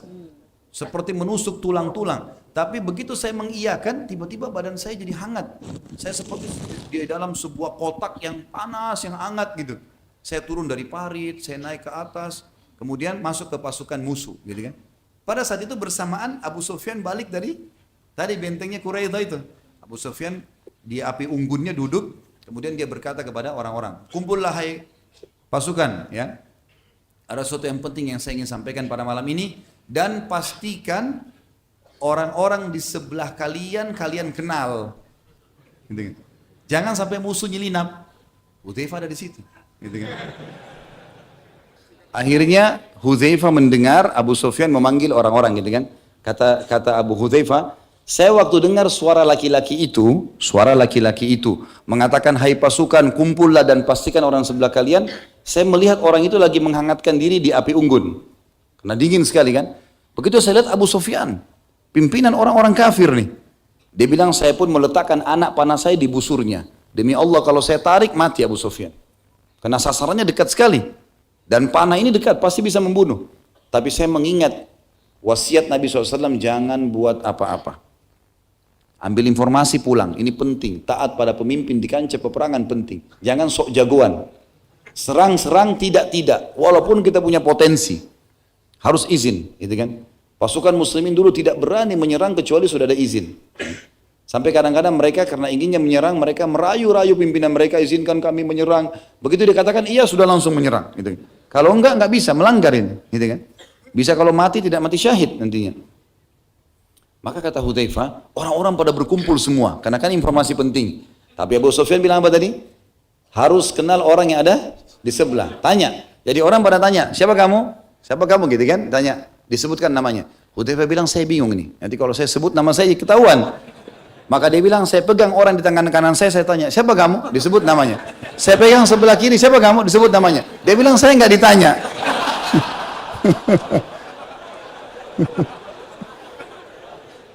Ini kecerdasan. Sampai dia bilang, saya nggak ditanya akhirnya. Setelah itu dia bilang, saya dengar Abu Sufyan bicara, ada berita penting, Quraidah telah berkhianat, dan hai manusia, malam ini angin. Pas waktu itu angin berhembus, kata Hudzaifah, keras sekali. Sampai tidak ada kemah, tidak ada kendi-kendi air, panci-panci, semuanya Quraisy terbongkar semua. Kuda-kuda pada lepas dari talinya, gitu kan. Kata Abu Sufyan, Quraisy sudah berkhianat dan kalian lihat angin ini begini kencang. Tidak ada alasan untuk kita tinggal, maka saya perintahkan kalian pulang. Kata Hudzaifah begitu dengar kata-kata pulang, ternyata memang kejenuhan di pasukan Quraisy, pasukan Ahzab sudah sangat besar. Mereka pun saling mengatakan pulang, kita sudah dapat perintah. Maka mereka pun semua pulang pada malam itu. Kata Hudzaifah radhiyallahu anhu, saya pun pulang. Saya pun pulang, kemudian saya menyeberang Khandaq sampai masuk ke kemah Nabi SAW. Nabi SAW lagi sholat. Lagi sholat malam. Dia bilang saking dinginnya, saya begitu masuk kemah, gitu kan? Begitu masuk kemah, tadinya hangat. Dingin itu kembali. Hilang. Jadi tadi itu hangat cuma Allah kasih untuk mendatangi musuh saja, gitu kan? Dia bilang dingin sekali, tiba-tiba saya menggigil. Kemudian saya duduk, menjongkok gitu ya. Dan Nabi SAW melihat saya. Lalu Nabi SAW memberikan kepadaku lagi sholat. Beliau mengambil ya kain beliau, ada jubah beliau yang tebal, lalu diberikan kepada Hudzaifah. Dan Hudzaifah bin Yaman memasukkan telapak kakinya di bawah kaki Nabi SAW. Artinya ada sejarah Nabi SAW, beliau berlindung di situ. Sampai Nabi SAW selesai sholat, lalu bertanya, ada apa hai Hudzaifah informasi? Dia bilang, ya Rasulullah seperti yang anda inginkan. Bahwasanya memang Allah sudah membubarkan mereka. Kata Nabi SAW, alhamdulillah kalau begitu. Tidurlah ya. Maka Hudzaifah pun tidur. Kata Hudzaifah, saya tidur nyenyak gitu kan. Sampai saya tidak bangun kecuali Nabi datang dan menendang kaki saya sambil mengatakan, bangunlah wahai tukang tidur. Dan pada saat saya bangun gitu kan, sholat subuh, kemudian saya melihat pasukan Ahzab sudah bubar. Tapi ini termasuk disebutkan oleh para ulama tentang bagaimana keberanian Hudzaifah radhiyallahu anhu untuk menyeberang ke musuh. Ini nggak gampang. Pasukan 10.000 orang, gitu kan? Dan dia menyelinap ke sana, ini nggak sembarangan. Tapi ini keberanian yang Allah Subhanahu wa ta'ala karuniakan kepada manusia terbaik ini. Beliau juga teman-teman sekalian pernah menjabat menjadi aparat pemerintahan atau tepatnya gubernur ya, di zaman Umar radhiyallahu anhu. Dan ini memang Umar bin Khattab sengaja menunjuk yang terbaik ya, yang terbaik para gubernurnya, dan tidak ada yang kalah tentunya manusia terbaik ini Hudzaifah radhiyallahu anhu. Dan pada saat beliau datang, beliau disambut sangat luar biasa dan beliau menjadi gubernur di Madain. Madain teman-teman sekalian adalah ibu kotanya Persia pada saat itu. Dan terkenal sekali kota ini sangat megah, punya peninggalan banyak, arsitektur yang mewah dan seterusnya lah. Dan itu ibu kotanya dulu. Nabi SAW sempat bersabda, segelintir dari sahabatku, ini menandakan sahabat yang akan membukanya. Dan ini benar di zaman Umar radhiyallahu anhu. Perang yang dipimpin oleh Sa'ad bin Abi Waqqas, waktu itu Hudzaifah juga ikut di situ. Maka Madain akan dibuka oleh segelintir dari sahabatku dan istana putihnya Kisra akan direbut. Istana putihnya Kisra akan direbut. Yang jelas teman-teman sekalian pada saat itu setelah direbut, takluk, Madain butuh seorang gubernur yang kuat. Karena itu tadinya penyembah api ya. Maka diutuslah oleh Umar bin Khattab Hudzaifah radhiyallahu anhu menjadi gubernur di sana. Dan Hudzaifah rahimahullah pada saat datang ke sana, ke Madinah, beliau menggunakan keledainya dan beliau membawa bekal makanannya dari uangnya sendiri. Ada sebagian roti, beberapa potong roti dan potongan daging. Ya. Potongan daging yang biasanya mereka sudah bakar, lalu kemudian dibungkus dengan kain, lalu diletakkan di tas sebagai bekal. Belum ada alat-alat penyimpanan kayak kita sekarang. Waktu mau masuk Madain, beliau sambil makan makanan tersebut dan didatangi oleh orang-orang Madain, lalu mereka mengatakan ini adalah orang yang besar, seorang sahabat Rasulullah SAW, lalu beliau menolak untuk dijamu besar-besaran. Waktu ditanya sama orang Madain, orang muslimin di sana, apa yang anda minta dari kami? Kata Hudzaifah sederhana, siapkan makanan aku bisa makan tiap hari dan makanan buat keledaiku, yang lain aku tidak butuh. Masalah tempat tinggal segala macam bisa di masjid, gak perlu gitu kan. Lalu beliau memimpin sampai beberapa saat, lalu Umar bin Khattab memanggilnya. Suruh pulang. Waktu dia tiba di Madinah, Umar bin Khattab sengaja sembunyi di salah satu rumah penduduk Madinah di dekat pintu gerbang untuk melihat keadaan Hudzaifah. Setelah dia jadi pemimpin gubernur sekian lama, tidak disebutkan itu berapa tahunnya, apakah dia berubah atau enggak. Ya. Ternyata dia datang dengan keledai yang sama, dengan baju yang sama, dan juga tas makanan yang sama. Maka Hudzaifah pun, Umar pun keluar lalu memeluknya sambil mengatakan, engkau saudaraku di jalan Allah. Artinya ini potensi yang luar biasa yang mestinya dijaga oleh kaum muslimin yang mendapatkan amanah kepemimpinan. Beliau juga punya kiprah-kiprah lain dalam jihad, karena beliau ini punya jihad teman-teman di zaman Nabi SAW, di zaman Abu Bakar, di zaman Umar, kiprahnya luar biasa. Gitu kan. Salah satu peperangan yang sangat besar, sebelumnya ada juga setelah dia menjadi pemimpin di Madain, gubernur, ada satu kejadian besar juga teman-teman sekalian, tiba-tiba tidak tahu kenapa, hikmah dari Allah SWT, Madain ini membuat pasukan muslimin dari Jazirah Arab, orang-orang Arab yang datang dari kalangan sahabat dan tabi'in ke sana, itu tiba-tiba kena penyakit. Penyakitnya mereka tiba-tiba tubuhnya merasa lemas, mereka tidak bisa beraktivitas, ya. Banyak di antara mereka yang kena penyakit di kulitnya, ada masalah. Dan yang kena cuma muslimin. Gitu kan? Maka dikirimlah informasi ini kepada Umar bin Khattab, kira-kira apa solusinya? Kata Umar, utus Hudzaifah. Suruh dia cari tempat. Maka kelilinglah Hudzaifah radhiyallahu anhu, mutar-mutar sampai mendapatkan sebuah wilayah yang bergabung antara pepohonan dengan padang pasir. Maka kata Hudzaifah, ini tempat yang tepat. Kita akan bangun kota di sini. Maka dibangunlah kota Kufah namanya. Kalau sekarang di Irak ada kota besar namanya kota Kufah, itu dibangun oleh Hudzaifah radhiyallahu anhu untuk menyelamatkan muslimin. Dan ternyata betul, feelingnya dia sangat luar biasa. Dibawalah seluruh muslimin yang orang-orang Arab tadi, sahabat dan tabi'in ini, pergi ke situ karena lingkungannya lingkungan padang pasir, maka mereka kembali sembuh. Dan ini juga sebuah pelajaran teman-teman sekalian. Memang Allah SWT membuat kita lahir di sebuah tempat, berarti memang kita paling cocok di situ. Kayak memang lahir di Indonesia, orang lahir di Jazirah Arab, orang lahir di Afrika, memang sudah alamnya. Makanya kita kalau pindah biasanya ada adaptasi, kadang-kadang ada penyakit. Ini terjadi di zaman itu. Dan ternyata para sahabat ini, pada saat mereka tinggal di wilayah padang pasir yang mereka terbiasa dari kecil, itu membuat mereka malah sembuh semua penyakitnya. Dan ini kiprah yang diberikan oleh Hudzaifah radhiyallahu anhum. Beliau juga termasuk orang yang punya kiprah besar sekali untuk membebaskan beberapa wilayah di wilayah Rusia, ya, melanjutkan pembebasan wilayah-wilayah Persia dari orang-orang Persia ini seperti Hamadan, Ar-Ray, Ad-Dinaur, ya.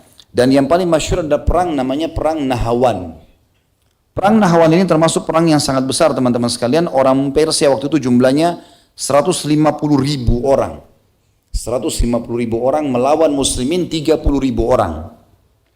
Pada saat itu teman-teman sekalian, Umar bin Khattab, ya, menulis surat dengan mengatakan, dengan nama Allah yang Maha Pengasih lagi Maha Penyayang, dari hamba Umar Amir Mukminin kepada An-Nu'man ibn Muqarrin. Nu'man ibn Muqarrin ini pada saat itu panglima perang.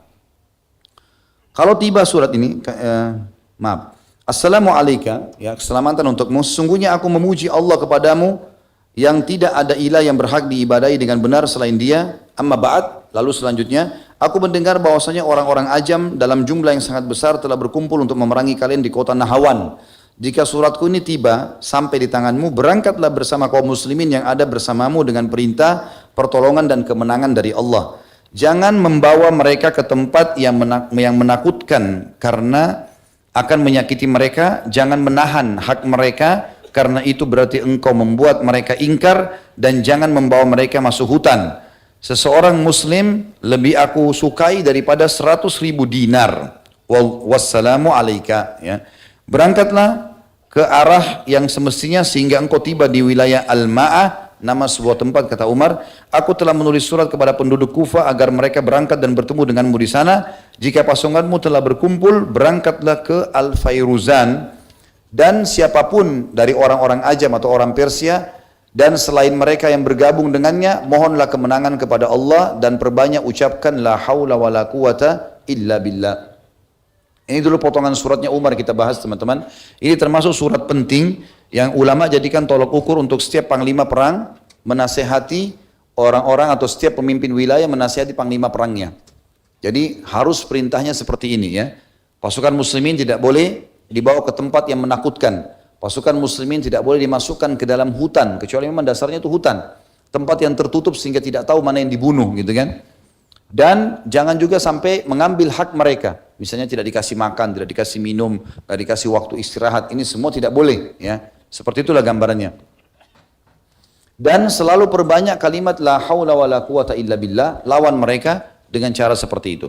Lalu Umar juga menulis surat ke gubernur Kufah pada saat itu agar menyiapkan pasukan menuju ke Nahawan dan dipimpin oleh Hudzaifah bin Yaman.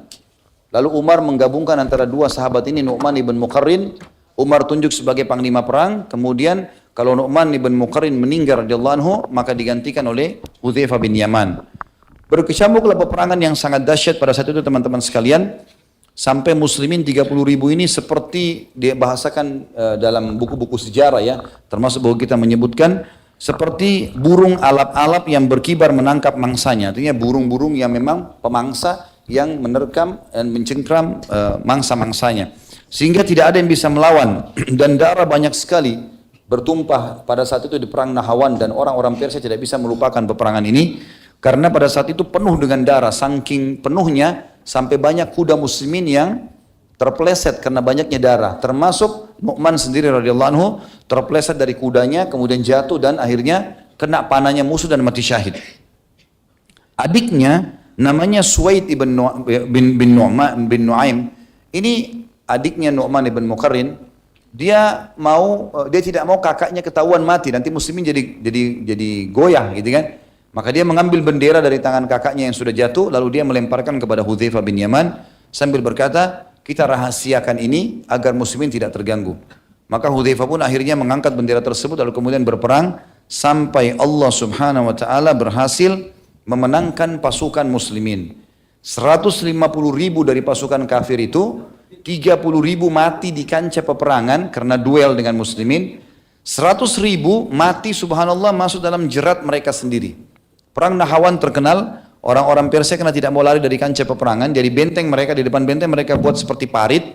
Parit itu ditaruh tombak-tombak runcing penuh sekali supaya pasukan tidak ada yang berani pulang, tidak ada yang berani pergi. Jadi mereka kalau balik pasti harus lewat itu dan kena, nggak bisa kecuali ada jembatan pun dia dari benteng ya, dibuka. Maka akhirnya 100.000 orang ini mereka kena terpukul mundur, mereka pada jatuh dan mereka saling ikat rantai satu sama yang lain sehingga tidak bisa lari kan gitu. Satu jatuh tertarik semua, 100.000 orang mati di situ. Disebutkan dalam buku sejarah dari kaum orang-orang musyrik ini. Maka pada saat itu muslimin akhirnya berhasil memenangkan peperangan di Nahawan. Dan itu disebabkan karena perilaku Hudzaifah radhiyallahu anhu yang memimpin peperangan pada saat itu.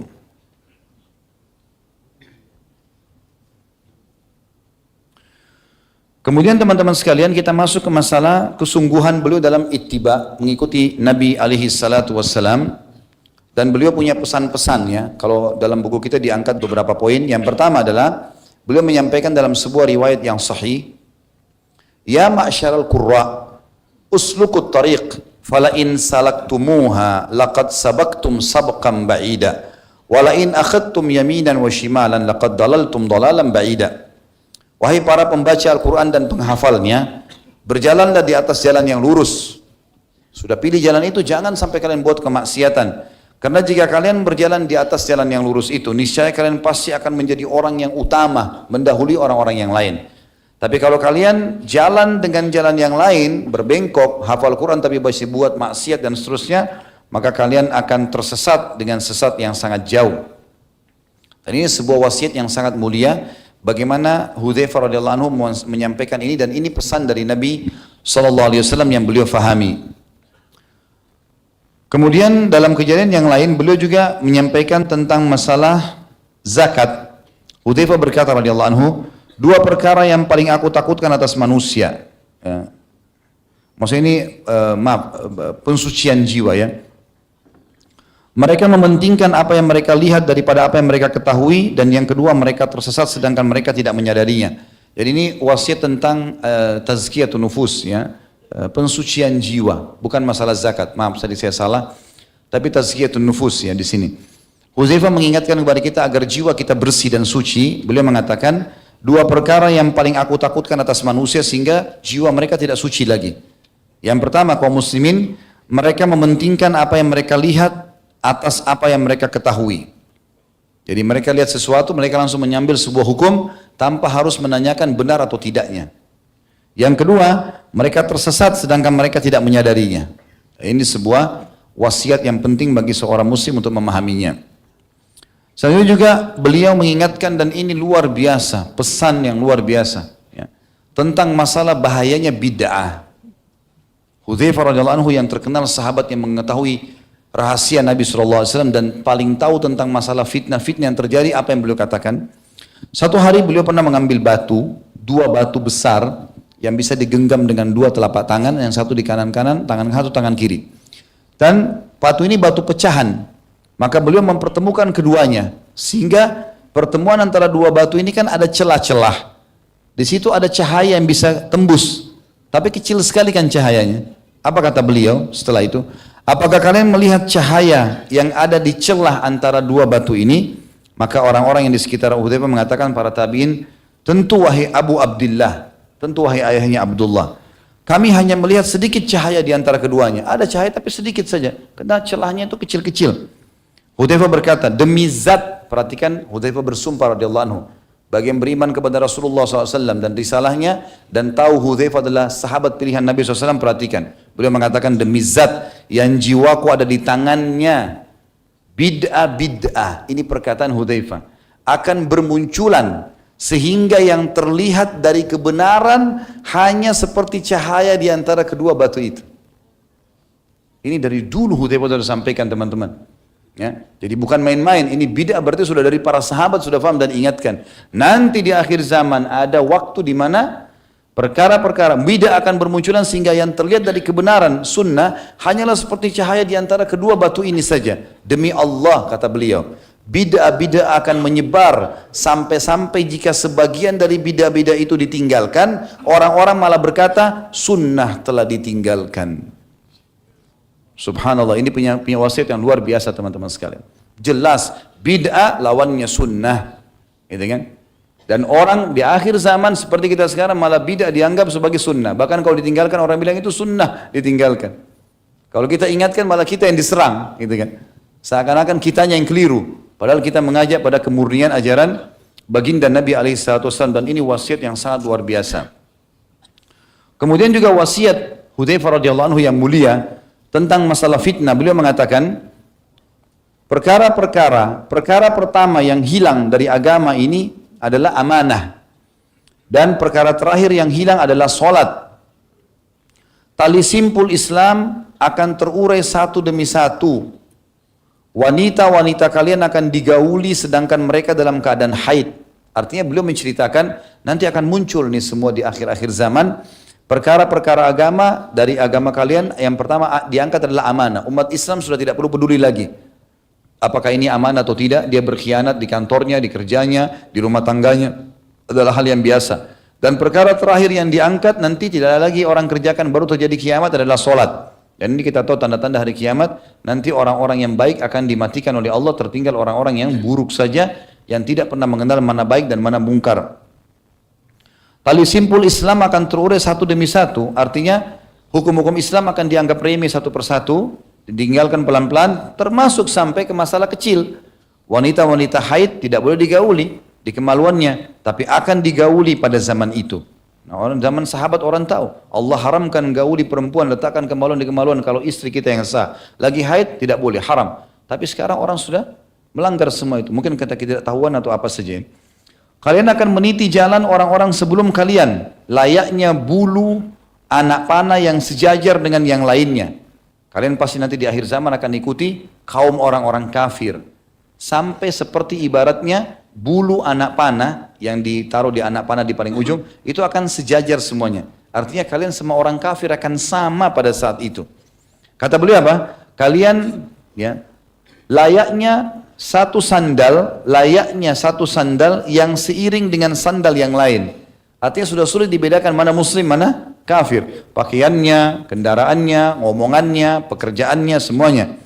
Kalian tidak melenceng dari jalan-jalan mereka, dan jalan-jalan mereka juga tidak melenceng dari kalian. Jadi hampir sama semua pola hidupnya.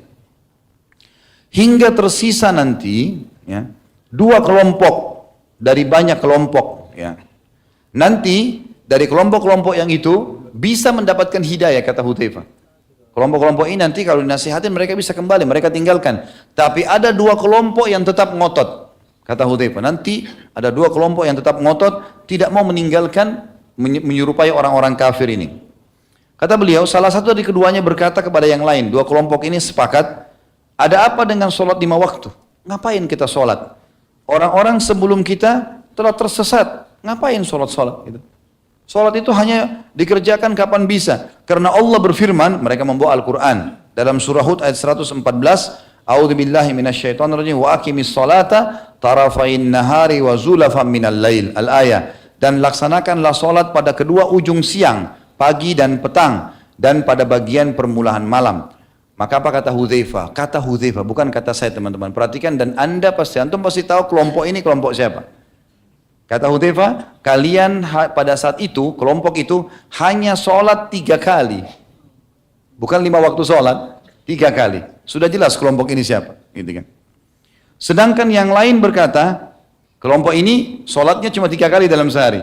Kelompok yang kedua, yang sesat juga ini, kata Hudzaifah adalah, dia berkata, iman orang-orang yang beriman seperti iman para malaikat. Di antara mereka tidak ada yang kafir atau munafik. Artinya, semua orang sama. Nggak ada munafik, nggak ada kafir, nggak ada, semua agama sama. Semua agama sama. Sudah tahu kelompok ini tentunya. Ya. Apa kata Nabi SAW? Apa kata Hudzaifah? Patut bagi Allah untuk menggiring kedua kelompok ini akan bersama pasukannya Dajjal. Akan bersama Dajjal, gitu kan? Ya sudah, Dajjal bilang apa diikutin sama dia, karena memang mereka tidak suka dengan agama Nabi alaihi salatu wassalam. Kita masuk teman-teman sekalian ke kiprah juga Hudzaifah radhiyallahu anhu dalam masalah menggabungkan muslimin dalam satu mushaf. Ya. Beliau terus saja ikut berjihad radhiyallahu anhu, semangat jihadnya luar biasa, pergi perang sana sini, membela agama Allah SWT sampai beliau masuk ke wilayah Irak yang namanya Armenia dan Azerbaijan. Pada zaman khilafah Uthman bin Affan, jadi dia hidup sampai zaman Uthman bin Affan radhiyallahu anhu. Meninggal cuma beberapa hari setelah meninggalnya Uthman. Hudzaifah lalu bergegas pada saat itu, waktu beliau masuk ke masjid, beliau temukan bacaan Al-Qur'annya orang berbeda-beda. Gitu kan? Ini orang-orang awam baru masuk Islam, bacaannya sudah tersebar, yang sana hafal dengan metode tertentu, sana metode, jadi berbeda-beda. Maka Hudzaifah pun segera kembali ke Madinah dan melaporkan itu kepada Uthman bin Affan radhiyallahu anhum ajma'in. Kemudian berkata, hai Amirul Mukminin, selamatkan muslimin dari perselisihan ini. Maka gabungkan mereka dalam satu mushaf. Harus ada satu mushaf, itu istilahnya lembaran-lembaran dari zaman itu dari kulit ya, kalau kita sekarang kertas. Kumpulkan dengan satu metode baca. Sehingga tidak ada perselisihan, apalagi orang-orang awam ini. Dalam sebuah riwayat ini diriwayatkan tentunya oleh Bukhari nomor 4987, saya bacakan. Dari Anas bin Malik radhiyallahu anhu bahwa Hudzaifah bin Yaman datang kepada Uthman. Dia ikut dalam perang bersama orang-orang Syam untuk menaklukkan Armenia dan Azerbaijan. Hudzaifah terkejut terhadap perbedaan mereka dalam qiraah atau cara baca Al-Quran. Sehingga dia berkata kepada Uthman, wahai Amir Mukminin, selamatkan umat ini sebelum mereka berselisih dalam Al-Quran. Seperti orang-orang Yahudi dan Nasrani. Maka Uthman bin Affan mengirim orang menemui Hafsah. Hafsah radhiyallahu anha ummul mukminin, anaknya Umar bin Khattab yang merupakan salah satu dari istri baginda Nabi alaihi salatu wassalam. Karena Hafsah menyimpan Al-Quran yang waktu itu ditulis di pelapa-pelapa kurma, di tulang-tulang unta, ya, di kulit, di batu, itu disimpan di rumahnya Hafsah. Maka Uthman bin Affan kirim kepada Hafsah agar mushaf itu, semua Quran yang berserakan itu didatangkan kepada beliau. Lalu kemudian Uthman bin Affan menyuruh agar menulis ya, mushaf itu, ayat-ayat Al-Quran, surat ayat demi ayat, surah demi surah, sampai tersusun dalam satu mushaf, dan memerintahkan agar Zaid bin Thabit, Abdullah bin Zubair, Sa'id bin As, kemudian Abdurrahman bin Harith bin Hisham untuk berkumpul dan mereka menulis dalam mushaf. Dan Uthman bin Affan mengatakan, kalau kalian berselisih dalam bacaan maka kembalilah kepada bahasa Quraisy. Bahasa Quraisy, karena Al-Quran turun dalam bahasa itu. Maka setelah itu pun Uthman bin Affan radhiyallahu anhu setelah mengutuhkan itu, dan sahabat semua mengetahui dan mereka sepakat tentang bolehnya menulis pada saat itu, maka Uthman bin Affan menulis beberapa buah dan dikirim di setiap wilayah satu-satu. Di wilayah muslimin, kekuasaan muslimin, dan yang sisanya tulang-tulang segala macam dimusnahkan oleh Uthman bin Affan agar tidak terjadi fitnah. Karena untuk menyusun ini butuh tenaga sahabat. Kalau dibiarkan maka nanti tabi'in akan terjadi lagi perselisihan. Dan ini banyak orang-orang orientalis yang menyoroti Uthman bin Affan dari poin ini. Padahal sebenarnya mereka tidak faham. Uthman bin Affan adalah orang yang terkenal pecinta Al-Quran. Dan anak mantu Nabi SAW, dan kita muliakan tentunya. Kita masuk teman-teman sekalian ke Hudzaifah adalah seorang ahli hikmah dan balaghah. Artinya orang yang sangat luar biasa dalam memberikan nasihat-nasihat. Ini diangkat oleh penulis, saya kurang lebih lihat di sini ada 2 saja ya. Yang pertama adalah perkataan beliau yang masyhur, hati itu ada 4 macam, beliau katakan. Yang pertama adalah hati yang tertutup rapat, yaitu hati orang kafir. Dia sudah tidak akan pernah bisa masuk hidayah ke dalamnya selama memang dia tidak ya diberikan petunjuk oleh Allah Subhanahu wa taala atau memang dia dasarnya menutupi hatinya itu. Yang kedua, hati yang bersisi ganda, yaitu hati orang munafik ya. Ini bersisi ganda, dia mau berpenampilan Islam tapi tidak mau terima Islam. Kan unik ya, mestinya orang munafik itu jadi kafir saja tapi dia tidak mau, memang dia berkedok dengan kita. Pakai baju kita, berbicara dengan kita sesuai berkedok dan membantu orang kafir untuk menyerang kaum muslimin. Ini hati yang kedua dan ini buruk dua-duanya. Yang ketiga, hati yang bersih dalam sebuah lentera. Ya. Dan yang dimaksud dengan hati yang bersih adalah hati yang imannya penuh dan tidak bercampur baur antara sunnah dengan bid'ah, ya syirik dengan tauhid, tidak bercampur baur. Jadi betul-betul dia memurnikan. Dan yang keempat adalah hati yang mengandung iman dan fusuk atau nifak. Hati orang muslim, mukmin, tapi dia masih mencampur baur dengan maksiat di dalam hatinya. Perumpamaan iman ini adalah seperti sebuah pohon yang disiram dengan air yang baik. Perumpamaan nifak adalah seperti luka yang bernanah dan berdarah. Mana yang lebih dominan itulah yang mendominasi.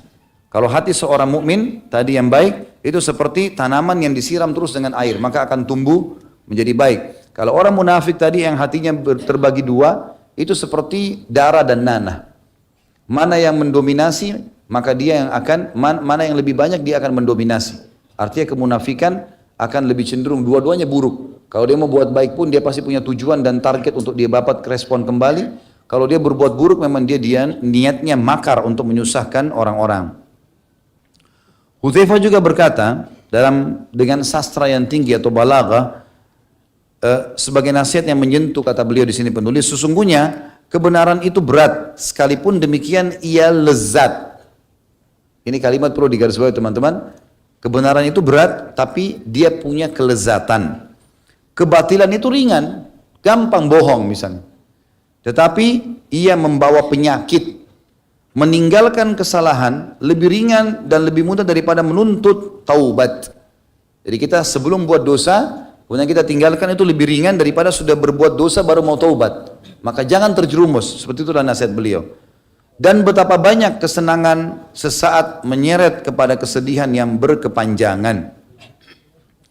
Lalu teman-teman sekalian, kita tutup dalam pembacaan buku kita ini dengan meninggalnya Hudzaifah radhiyallahu anhu dengan hal yang luar biasa ya, karena beliau mati pada saat itu di waktu sahur dan di waktu puasa ya.